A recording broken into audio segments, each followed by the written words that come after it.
I think what I was trying to understand the most that is a little difficult for me to comprehend, similarly to string theory, is how, like, what the meaning of quantum itself is. I understand that computers can only do computational type things in the sense that it's 0 or 1s in millions of permutations on top of each other, and that quantum can do millions of these at one time. But how does that work precisely? Well, very simple. Think of a top, spinning top.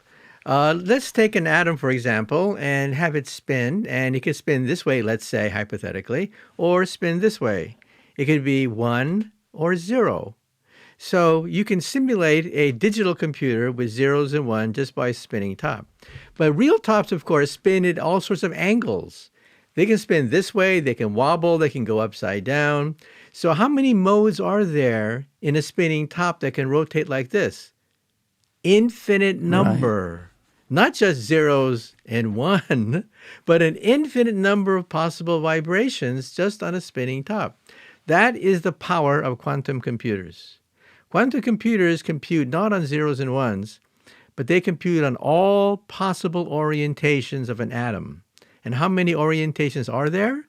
Infinite number. Now, what can you do with this? Let's say I put a mouse in a maze, okay?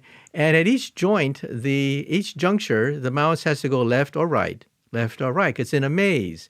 So how long does it take for the mouse to go through the maze on a computer? It takes a fair amount of time, because each time it hits a joint juncture, it can go to the left or the right, left to the right. It's tedious to calculate all possible orientations. A quantum computer does everything all at once. Every single possibility laid out for you all at once. So how much more powerful is the quantum computer compared to an ordinary computer? It is infinitely more powerful than an ordinary computer. It can solve problems that a digital computer would take an infinite amount of time to solve. And it can do it in a matter of seconds to minutes, depends on the computer, of course. And why? Because how many calculation modes are there in a quantum computer? Zeros and ones? No, infinite number. How many numbers are there between zeros and one? How many numbers are there between 0 and 1? 0.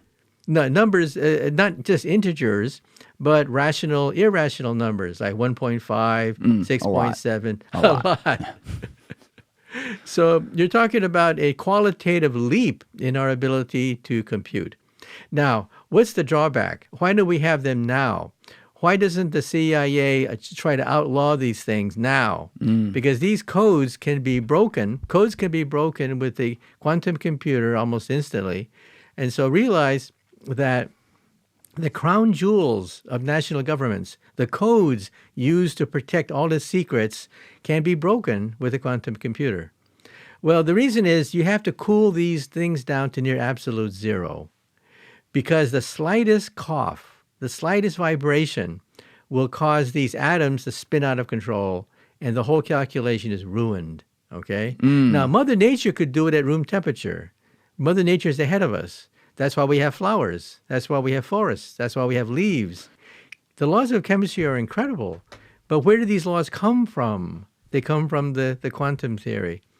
And it basically shows you that chemical processes, which are beyond our ability to understand, like photosynthesis, are quantum mechanical. That's why it's so hard to figure them out. Photosynthesis takes photons, that is particles of light, mix them with carbon dioxide, and it creates oxygen. We breathe the oxygen, so we depend on this process. But that process is quantum mechanical. Now, normally, if you have billiard balls that mimic light and carbon dioxide and oxygen, how long would it take for these billiard balls to perform the magic of photosynthesis? It would take millions of years, by random collisions of billiard balls.